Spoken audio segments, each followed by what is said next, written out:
Hi, my name is Talia. Welcome to Talia Nerds Out. Let's knit and chat. So, I'm not sure how long this video will actually be, but another video I saw, and I'll make sure to link the video I'm going to tag it in the description, and I'll also try to make it one of the featured videos at the end of my video. So maybe I'll even do like one of those little banner type things so you guys can follow the video that prompted this one.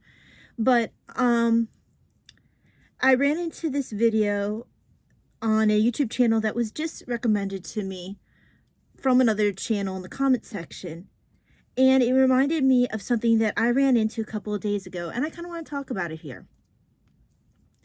The video is discussing the issue with AI and translation. Now, I haven't finished his video yet. I wanted to stop that video. I'll come back to it, but I wanted to stop it and put some of my thoughts on screen, share some of my thoughts, and then return to his video. But what happened a couple days ago is I was talking about Jules Verne's work with my mom. This is something that I've talked about in the past regarding translation, where I'm very picky about the Jules Verne translations I pick up, because I had done some research and had found out that in the past, Jules Verne has not always been most accurately translated into English, that things have been actively changed, and that just his work hasn't always been treated well in English. So I did some research and I made sure to find out the recommended translators for Jules Verne. And if I remember, I'll also provide links for that research that I had done. But one of them, of course, is, I believe his name is William Butcher. He does the translation for Oxford World's Classics, both for Journey to the Center of the Earth, for Around the World in 80 Days. He also does it for 20,000 Leagues Under the Sea, and he has a couple of other titles with Jules Verne that he does with Oxford World Classics. I don't care for his commentary so much, but his translation is considered to be superior. So unfortunately, he does not have a translation, as far as I can tell, of 6 Weeks in a Balloon, which has been recommended to me. I know that Ariane of Book Zealots really enjoyed that. She actually enjoyed it more than Around the World in 80 Days, which of course piqued my interest because I've always loved Around the World in 80 Days, and I reread it last year for the first time in quite a while. So I was talking to my mom about 6 Weeks in a Balloon, and also I always laugh about 6 Weeks in a Balloon in regards to Around the World in 80 Days, because not infrequently when you look for book covers for Around the World in 80 Days, you will find that they put a balloon on the cover of Around the World in 80 Days, and there is no balloon in Around the World in 80 Days. So I'm not sure if they're conflating within covers Around the World in 80 Days and 6 Weeks in a Balloon, but I find it funny that quite a few covers in quite a few editions of Around the World in 80 Days have some sort of balloon on the cover. But anyway, I'm not sure how I ended up bringing up 6 Weeks in a Balloon to my mom, but I was like, I need to see if I can find a reputable translator for this and finally get around to reading it. And I was like, I know it's probably on Project Gutenberg, but I'm not sure about the translators there. Especially if it's an older translator, it's probably going to be one of the inaccurate ones, or the likelihood is high that it could be one of the inaccurate ones. So I started doing some looking, and I was having the hardest time finding a name of a translator when I'd find 6 Weeks in the Balloon on Amazon. And finally my mom pulled one up, and she's like, oh, hey, look, this guy, and his name's like Polenska, something like that. This guy is a translator he actually has his name on here, and there's actually like a little bio and everything. But when you look his name up, it says that it's suspected that he is AI or uses like AI assistants like ChatGPT to do the translation. And one of the things that they point to is the fact that he has come out with multiple works in multiple languages recently. And that kind of caught me off guard. People were saying that, the translations were a little bit off, and it just wasn't as good of a work. And it's already disconcerting to have to play detective when trying to determine whether or not a book you're getting for the first time is real. But now to have to think like I'm going to have to also be extra careful to make sure my classics aren't being corrupted by AI translation that might not be giving me what the author intended, because it's not a human translating, the actual intent of the words and the feel of the words the way a person would versus, we know how Google Translate is. It's not always going to necessarily be the most accurate. And I don't anticipate AI is going to be the most accurate either when translating some of these classics. So if you're looking for a work, and some of these works when they come out, especially if you get it through an independently publishing publisher, you don't know who the translator is. I have a copy of the Yellow Room, The Mystery of the Yellow Room, which it doesn't tell me who the translator is, and I can't find it. Now, that I got before AI was really a big issue, but it's not uncommon in certain publishing, different publishers, that I might not get a name of a translator. So I just, especially if you haven't read a previous version of that work, it's just going to perhaps affect quite a few people's first experience with classics that are translated from another language. Now, I know the argument can be possibly made that, well, would these books maybe even reach a wider English audience if you didn't, basically stick AI on them? How many more works are going to now be able to be translated into English that wouldn't be otherwise? The cost effectiveness of having an AI translator versus a person. But I don't know, it feels like one more thing that AI is meddling with, and I thought that my classics would be safe. I don't know why, but I didn't anticipate them using it for translation. So are we going to start, I can't imagine we seeing AI commentary, but are we going to start seeing AI commentary on books? It's just, where does it really stop? I feel like we're going to have to become so much more cognizant than we've ever been before about who is involved in the making of our books. And I think that, of course, the easiest way is to go for older used books that have not came before the dawn of AI, where, at the very least, that only people would have been involved in the production of it.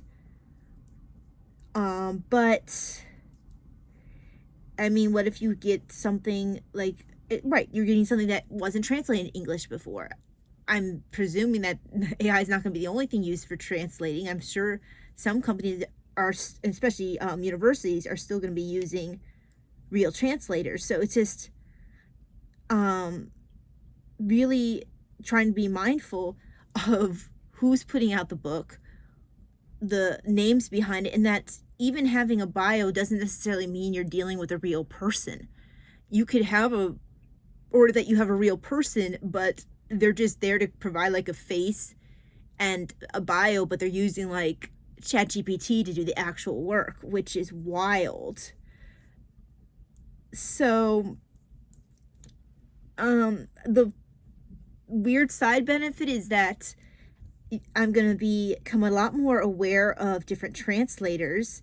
I already had to become more aware of translators for Jules Verne in particular, because I that's the only reason why I, ended up finding out that there was a potential AI translator for 6 weeks in a balloon, because I had already had on my radar the fact that Jules Verne had been inaccurately translated in the past.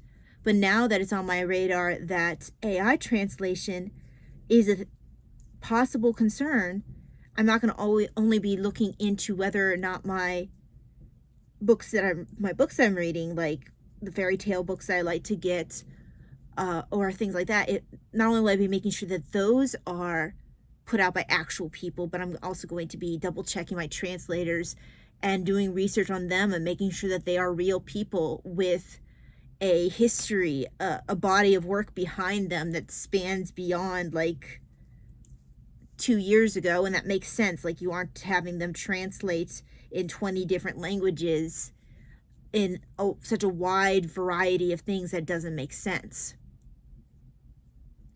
So, have any of you run into this issue where AI has taken that one more thing that now we're seeing possibility of translator? Like I say, I just noticed this a couple days ago. I just saw it pop up on my feed. Actually, no, not even my feed. I had this channel recommended to me, and I will make sure to tag him and link him and all that. So, but he's the only other person that I've heard talking about this. I'm wondering if anyone else has run into this, or if you don't necessarily look into your translator when you pick up a book. Now, Project Gutenberg does, and I noticed this when I was looking closer at they have several different options for 6 weeks in a balloon on Project Gutenberg, and they do tell you who the translator is for each of those different entries, for lack of a better term, for 6 weeks in a balloon. So what I'll probably do is take note of those translators and then pick out the best of the translators that are there for 6 weeks in a balloon, and I'll just take in the book that way, because I don't want to have an AI translator. I want a person behind it, but I also want to have the most accurate version of that work as I can. And that's the other thing. Like, it's a shame that in the past we might have had works that were inaccurately translated, either due to a difference in the way things were translated. Maybe some translators were doing more of a word to word versus giving more of an art of translation, where you're getting the intent and the feel of what's being said. And or you'll have translators in the past, like with Verne's work, who actively changed things for whatever reason. So it's a shame that you have now those two concerns to worry about: inaccurate translations in the past for various different reasons, and then flawed translation in the future, and now because of AI. And finding that sweet spot of finding an accurate translation by a real person is just going to make it a little bit more challenging to take in some of these classics, or let's say not even classics. I'm sure that there are works that are more modern that people are wanting to read that are originally written in foreign language. And in that case, there might be even worse of a challenge, even more of a challenge, because you don't necessarily have a whole line of work for all your translators for that necessarily. I mean, you don't necessarily have a thing like where William Butcher has, I'm sure I'm saying his name wrong, he has this whole list of Jules Verne works that he has he can look at it, and he has a resume of Jules Verne works that he has translated, plus he's done a Jules Verne biography. So there are actual lists of people who are recommended for being a good translator for that work. Was a great article I found comparing, contrasting the translations of Augustine's Confessions. But if you have a newer work that's being translated from one language to another, you might not have the benefits of even that you get with the classics, which then, for people who don't read the classics, adds another layer of concern. Not only are you having to worry about whether or not your newer work is real, okay, now you figure out whether or not your newer work is real. Now you have to worry about whether your newer work was translated by a real person as well. So you could possibly have that double whammy that you can get hit with. So how would that even be? Like, can you imagine you have an AI written book, right, like in, I don't know, Swedish or something, and then you have an AI translator from Swedish to English?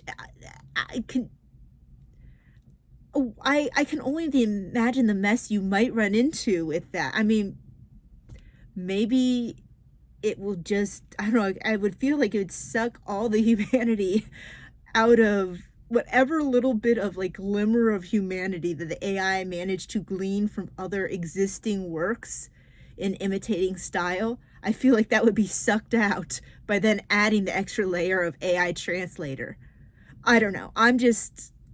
It feels like we're in just like this weird new, it feels like the Matrix almost, like like you're plugged into something, like you're not sure what's real, you're not sure what's not real, what's AI, what's real.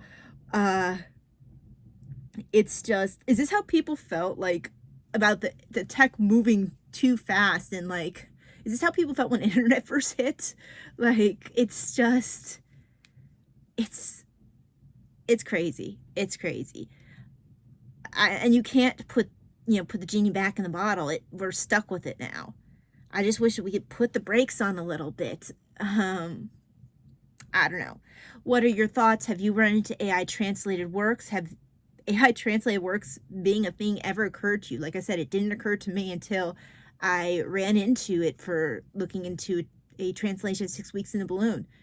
Do you think maybe you have accidentally picked up an AI translated work and not realized it, and now it kind of clicks in your brain like, oh, maybe that's why that kind of felt weird? Like, why, I was wondering why this, version of XYZ felt different than other versions that I've read in the past, or why the voice seemed off. I don't know. Just interested in hearing your thoughts. This is a bit of a ramble. I'm going to go and finish the other video that I started listening to before I stopped to record this. I do recommend you check out his video. He put more research into his, I think, than I did. Mine is very much off the cuff, what's in my brain right now. But do check out his video. I haven't watched much else on his channel, although I do intend to rectify that in the future. But yeah, interested in hearing everyone's thoughts in the comments. Anyway, have a wonderful day, and I will see you the next time. God bless. Bye-bye.